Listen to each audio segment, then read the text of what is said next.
want to give everybody a tip of how to sit down. You want to do that? I brought a chair. Yes.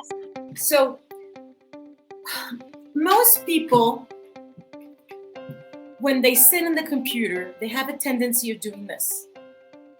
So if you remember what I told you, that the pelvis holds the spine, okay, I'm just moving my arm so you can see. When you sit like this, the spine's going to follow. Why? Because the spine is the sacrum, which is here, right, is the base of the spine. But it's also what unites the hips. So you can never separate the spine from the pelvis. Never. There's impossible. So what I want you to do is, I want you to put your hands underneath your butt. So go ahead, everybody. Find a chair. And what I want you to do is, I want you to move your pelvis back and forward.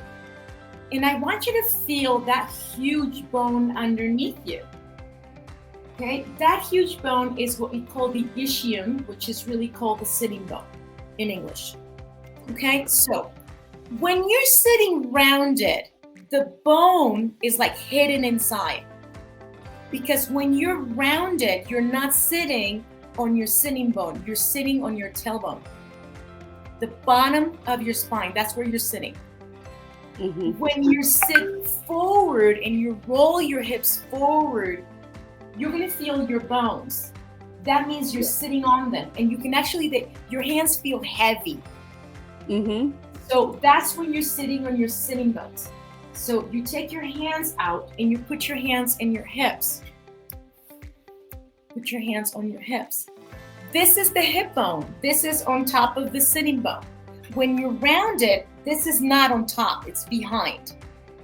When you're sitting on your sitting bones, your pelvis is straight. Hips and sitting bones are vertical. Automatically, the spine understands where to be in space, and it goes straight up. So this is the way you should sit when you go to the movies. I don't care if your feet are hanging. Sit like this. Movies, theater.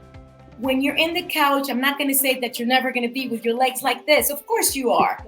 But if you're going to sit back, try to sit like this. Now, when you're on your computer, okay, I usually, let me show you something. I put something underneath it. I'm going to show you something that I have. It's one of my pieces of equipment as a sample, but this is what lifts my computer. If I keep my computer level, I might end up rounding my spine. Okay, so I have one of these. Really, the ones that I have are blue for my company, but this is what I put underneath my computer.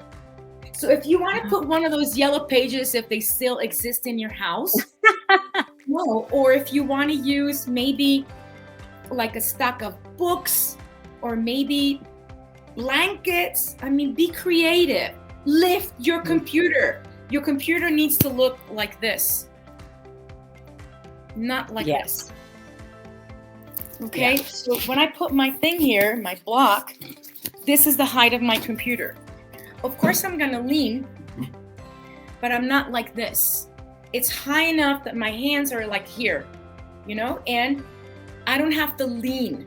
So lift your computer, sit on your sitting bones. If you can bring your chair really close to you and your feet are hanging, I don't care, as long as your spine is straight. Yeah. So if you sit for hours and hours working, I'm not telling you not to use your computer. Just do some changes to modify the position. Okay, I've heard a lot of desks that are high desk and people stand up. If you already have a dysfunction or deviation, you're already leaning or you have a shoulder elevated or there's already something going on, it's gonna still be there when you stand up. It's not gonna change it. Yeah. So we gotta fix that first. Then you can go and you stand in with one of those movable standing desks.